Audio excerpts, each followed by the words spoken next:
And welcome back to this segment with an amazing storyteller and an amazing woman with a background and a history that's far too long for us to actually go into. It'll be worth going on the web and checking it out for yourself if you have the time to do that. I'm talking about Dr. Mary Ann Harris.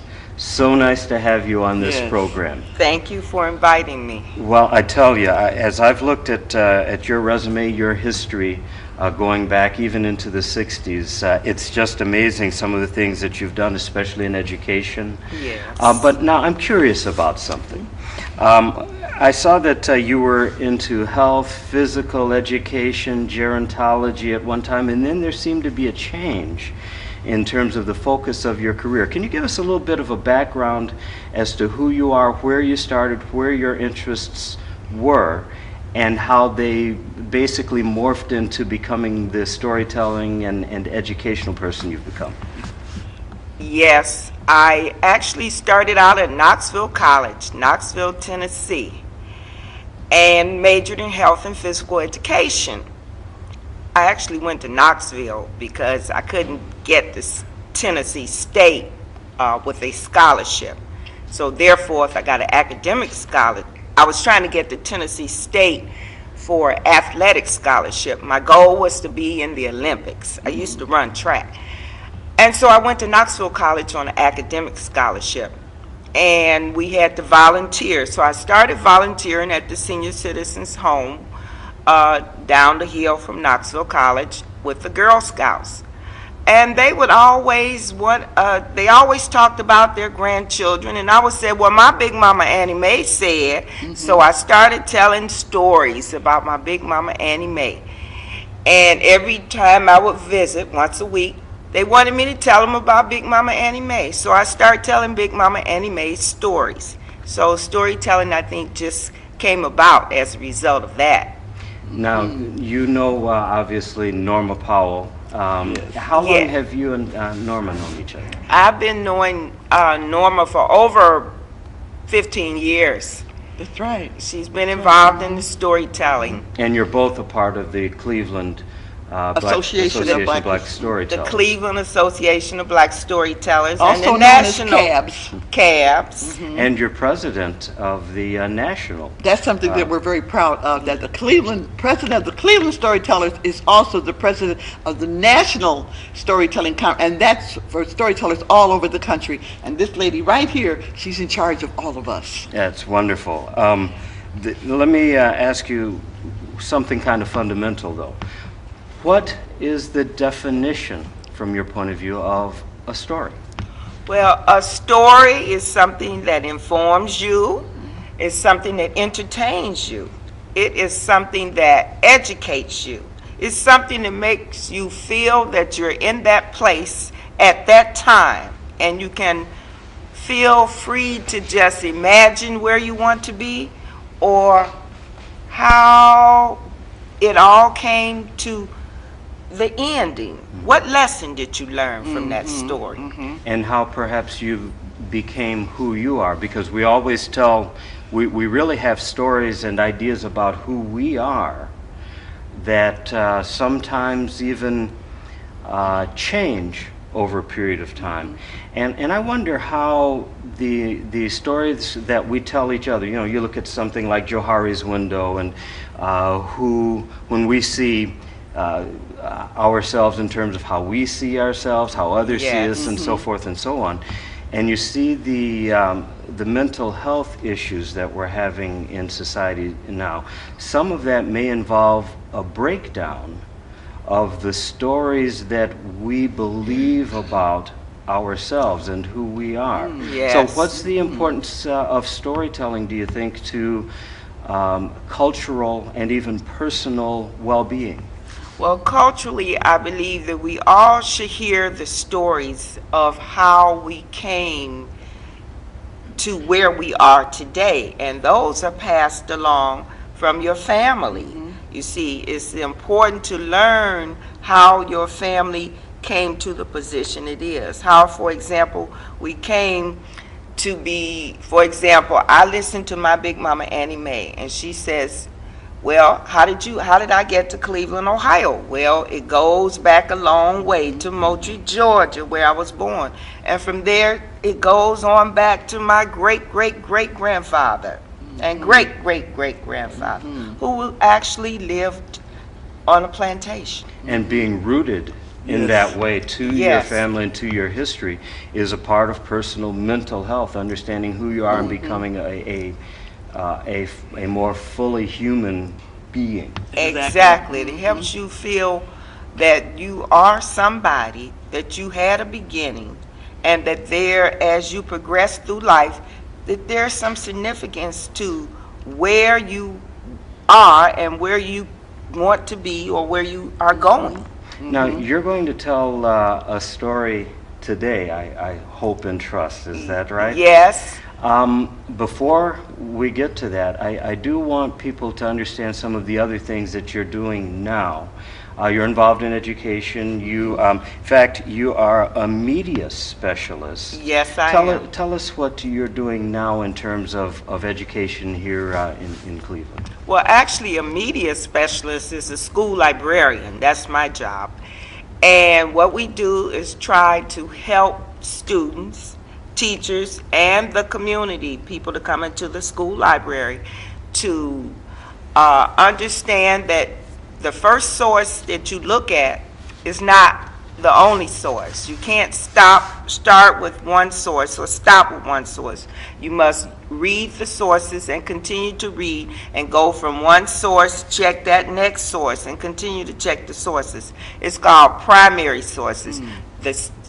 Basically, most sources you're looking at are probably secondary sources. So you want to trace those on back to the original source. And I think that's the most important thing that we have to get our children to understand. You cannot stop with the World Wide Web. There's a source that goes beyond that and beyond that. And you have to keep digging and reading and researching until you find several sources that validate or say that this could be the reason why the answer is what it is to your question. And that may involve cultural understandings. You've had a background, in fact, in Africa, South Africa, and some areas there in Asia. Yes. So you're multicultural in your exposure. And how important is it to communicate to students the interconnectedness that we all have with cultures throughout the world? Yes, I think that's very important. I know it's very important because, see, when you read about and actually get an opportunity to visit and spend some time living with people of a different culture, you began to understand that they are. We learn a lot. We learn that the babies cry wherever they are. Babies cry. We learn that older people have feelings just like we have feelings. We learn that the teenagers, wherever they are, the music is important to them, whether it's their own music, culture music, or another culture's music. That's right. So it's important to know that people are human beings, and they feel and they like each other for just simply being a human being. That's right. Being kind to others, giving to others, helping others. Well, it's hard for me to imagine that these children couldn't be absolutely pleased knowing that you're the one helping to transmit that message. Oh, she does an excellent job with it, too. Yes. Well, and in fact, speaking of doing an excellent job, I can't wait to hear you do a little storytelling yourself. Will you please tell us what you're going to talk about, what's your story, and who your story is going to be about today? Yes, my story is what we would call a fictional, non-fiction story, which means this is a true person. It's Fannie Lou Hamer, a civil rights activist, a lady that helped us get out there and actually hit the ground running, wanting to vote. She never voted until she was over 44 years old. And why did this happen to her? How did it happen? And what do we learn from And what her do we experience? learn from it? I'm going to just give you a brief presentation of how it came to be that she went to vote, and how she spoke before the Democratic Convention in 1964. Well, very nice. It's rather than continuing to talk here. We're going to learn something. Absolutely. Let's get yes. right to it. So present you very proudly, Dr. Marianne Harris. This little light of mine, I'm gonna let it shine. That was Fannie Lou's favorite song. Anybody know it? This little light of mine, I'm gonna let it shine. This little light of mine, I'm gonna let it shine. This little light of mine, I'm gonna let it shine. Let it shine, let it shine. Thank you, thank you, thank you, thank you. Every time Fannie Lou went to the church for that church meeting, she sang that song. She loved to hear the church sing, "This little light of mine, I'm gonna let it shine." Because you see, Fannie Lou knew that everybody had a light inside. And at that first church meeting, they asked for volunteers to go down to the courthouse in Indianola, Mississippi, to register to vote. Well, 18 of us raised our hand. Everybody raised their hand, but I raised my Bible. And I said, I'll go. Well, the next day, we got on a bus, a yellow bus, and we headed on down the road. We walked in, and the man said, only 2 can come in at a time. I was one of the first 2. Number 2, went in, filled out my papers. I just wrote what I thought I knew. And what I knew was that there was no such thing as people not having the right to vote. The man said, that's not right. I said, people have a right to vote in America. Yes, they do. They got a right to vote. The 15th Amendment said we could vote. So we all got on our bus going back to Cleveland, Mississippi. Well, all of a sudden we heard, ah! It was a siren. Policeman said, get off that bus, y'all.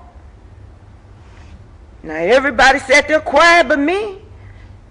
And so I said, well, sir, what did we do? You're going to be arrested because this bus is the wrong color. We've been riding this bus to cotton picking to pick the cotton, and home from picking the cotton, and it picked us up in Florida. What's wrong with this bus? The bus is yellow, the wrong color yellow. So they took us all to jail. Well, everybody's crying. And all of a sudden, they said, who the spokesperson? Nobody raised their hand, and I start singing. What's my favorite song? This little light of mine, I'm gonna let it shine. And so they said, you come right on. And so the man had made another prisoner take his bill. He said, you here, you take this billy club. And he went, pum! They beat me and they beat me till I couldn't be seen. You couldn't see nothing but blood. Well, I want to tell you, gentlemen, here at this 1964 Democratic Convention in New Jersey, that it was not right for them to do that to me and to those people of mine. It was not right. And I say to you today, gentlemen, this is America. America, land of the free and home of the brave. But it couldn't be so free and home of the brave for us, because we got to sleep with our telephones off the hook just to stay alive. Now, if this is not America, then I say to you, why are you sitting here? You sitting here because this is America, and we citizens too. We human beings, and we want the right to speak up and to vote. Help us. Help us. Thank you. This little light of mine, I'm gonna let it shine. Oh, this little light of mine, I'm it shine. This little light of mine, I'm gonna let it shine, let it shine, let it shine, let it shine. Oh. Well, that was breathtaking. Ooh, yes. Dr. I want to hear the Marianne rest of it. Harris. And I tell you, listening to that, it brings back memories. Sometimes stories also tell us what we need to do now, because it reminds us of how where we are now came to be. Yes. And often there was blood and pain that led to us having the ability to sit here today, Yes. to be able to communicate with one another. Yes, yes. And we need more storytelling. I'm going to become an evangelist. Okay. Thank you, to thank that. you. So thank you so very much. Are you going to be performing anytime soon, as far as people being able to come and see you? Yes, in February Okay. at East Cleveland Public Library. All right. Now, in fact, we'll put your information up on the screen, but one of the things that I saw, and this was from the Cleveland Association of Black Storytellers site, that you're going to be doing the one at the Warrensville Public Library, the Pomoja Project. Yes, that's the Cleveland, our local group, the Cleveland Association of Black Right. Storytellers, and Rainey Oliver is the current president. I Okay. am a former president. All right. Well, Yes. if you go to the Cleveland Association of Black Storytellers website, Yes. there's a calendar of upcoming events. Yes, Yes, it is. yes. Thank you. And so worth going to. Again, Dr. Harris, so nice to have met you Oh, here. yes. It's a pleasure. It's a Wonderful. And of course, having Norma Powell Yes. as well just adds a little bit of, Yes, it Norma. adds that cherry to the top of that wonderful dessert. So. And we'll be happy to come back anytime if you just need to hear a story or two. One of us will be very happy to. Yes, Oh, thank you. Very good. And we'll wrap with that. We want to encourage you to wake up and live with the arts every day. And my name is James McGilbray, along with Norma Powell Yes. and Dr. Harris, wishing you a terrific day. Thank you.